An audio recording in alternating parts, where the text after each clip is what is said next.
Bonjour. Aujourd'hui, nous allons évoquer deux thématiques. D'abord, la conjoncture française, et puis on parlera de la déflation, du risque de déflation plutôt en Europe, et de la réponse de la Banque centrale européenne.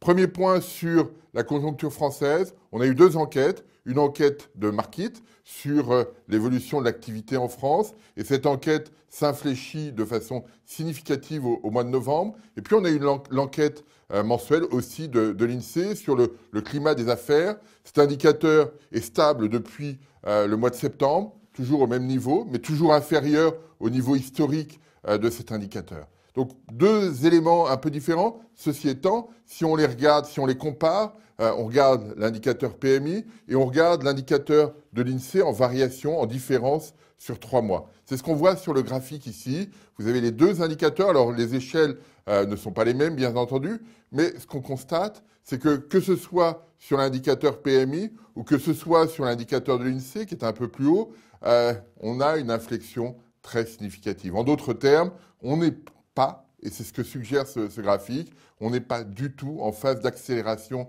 de la conjoncture au sein de l'économie française. C'est cette problématique-là. Alors après, on peut être à peu près stable ou un peu en déclin. C'est pas ça qui nous intéresse. Ce qui nous intéresse, c'est qu'on ne semble pas être sur l'économie française en phase d'accélération. Et comme l'activité était très molle, ça ne suggère pas de signaux très forts sur le dernier trimestre de 2013 et sur le début de l'année 2014. C'est cette problématique-là auquel on est attentif. Alors, associé à ces éléments, deux indicateurs qui nous préoccupent beaucoup. Le premier sur l'emploi. Vous avez ici deux éléments sur ce graphe. Le premier, en bâtonnet, c'est l'évolution trimestrielle de l'emploi publiée par l'INSEE. C'est la mesure officielle de l'emploi marchand, c'est-à-dire de l'emploi dans le secteur concurrentiel. Et puis vous avez la ligne, qui est l'enquête Markit, qui est faite tous les mois. Et on voit qu'il y a une grande cohérence entre les deux indicateurs. Quand l'indicateur Markit est au-dessus de 50, l'emploi s'améliore de façon significative. Quand il est en dessous, il baisse là aussi de façon significative. Et jusqu'au mois d'octobre, on avait un signal qui était plutôt favorable, plutôt positif sur l'emploi. L'indicateur était légèrement au-dessus de 50, indiquant une probable stabilisation de l'emploi autour de la fin d'année. Ce qu'on observe au mois de novembre, c'est que cet indicateur chute de façon significative. Alors, bien sûr, c'est l'estimation flash, c'est une estimation avancée, il y aura peut-être quelques corrections, mais on restera quand même sur une inflexion assez marquée de cet indicateur. Ça veut dire qu'au mois de novembre, les chefs d'entreprise ont perçu un environnement dégradé par rapport à ce qu'ils avaient l'habitude d'observer au cours des derniers mois. C'est cette problématique-là à laquelle on est sensible aujourd'hui. Alors, associé à ce graphe, un autre sur la situation des entreprises. Vous avez en bâtonnet l'évolution de la production industrielle et puis en ligne le ratio nouvelles commandes sur stock. Comment ont évolué les flux de commandes au mois de novembre par rapport au stock? Et ce qu'on constate, c'est que quand l'indicateur, le ratio est supérieur à 1, ça se traduit généralement par une amélioration de la production industrielle à un horizon de 6 mois.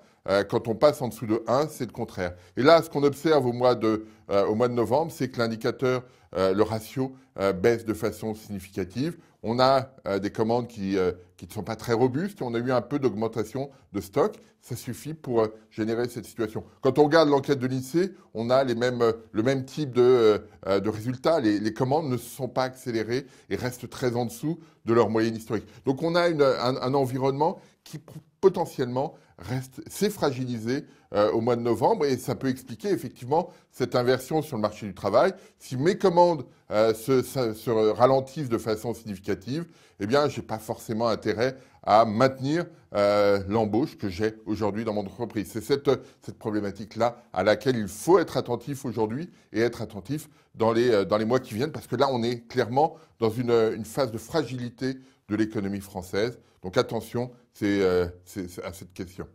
Deuxième point, on a déjà parlé de l'inflation. On n'a pas encore, au moment de l'enregistrement, l'inflation du mois de novembre. Mais on a, quand on regarde les chiffres du mois d'octobre, quelque chose de très préoccupant. Alors, on ne va pas regarder le niveau d'inflation. Il était à 0,7% au mois d'octobre pour la zone euro. Ce qui va nous intéresser, c'est la répartition par pays. Et on voit ici, sur le graphique, tous les pays de la zone euro avec l'inflation sous-jacente, et puis la barre rouge au-dessus, c'est l'objectif à 2% de la Banque Centrale Européenne. On voit, il y a juste l'Estonie qui a une inflation supérieure à 2%. En d'autres termes, et au milieu, vous avez la zone euro. Et vous voyez que, globalement, l'objectif de la Banque Centrale Européenne n'est pas respecté et on est même très loin pour des pays comme la Grèce, comme l'Espagne, comme l'Irlande, comme Malte, comme Chypre, comme le Portugal.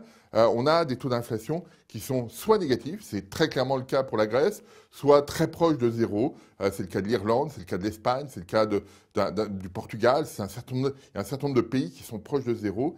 Et ça, c'est quelque chose auquel il faut être attentif. C'est ça qui a déclenché, qui a incité la Banque Centrale Européenne à être plus répondant, d'avoir un répondant beaucoup plus rapide que ce qu'on attendait sur la politique monétaire. Elle a baissé ses taux d'intérêt au début du mois de novembre en réponse à cette situation, à cette crainte sur l'inflation. Alors, pourquoi c'est une crainte? D'abord, tout simplement parce que si moi, on me dit votre salaire votre pouvoir d'achat va être maintenu, mais comme il y a une déflation de 2%, votre salaire nominal va baisser de 2%, ça va modifier très sensiblement mon comportement. Je vais être plus prudent, je vais dépenser moins et ça risque d'avoir un impact fort sur mon niveau de dépense et sur globalement la dynamique globale. Et puis ça pose un problème pour les pays pour lesquels les ménages sont encore très endettés. Je pense à l'Espagne ou à d'autres qui vont avoir à faire face à une équation un peu difficile. Ce sont des pays qui sont endettés. L'immobilier a joué un rôle très fort en Espagne et dans d'autres pays. Ça va rester. Le crédit va rester. L'engagement à payer va rester. Mais dans le même temps, s'il y a de la déflation, le risque est que mon salaire baisse. Et donc, dans mon budget à moi, le poids de la dette, le poids de mon crédit va prendre une place considérable et probablement me contraindre davantage et limiter ma capacité à consommer.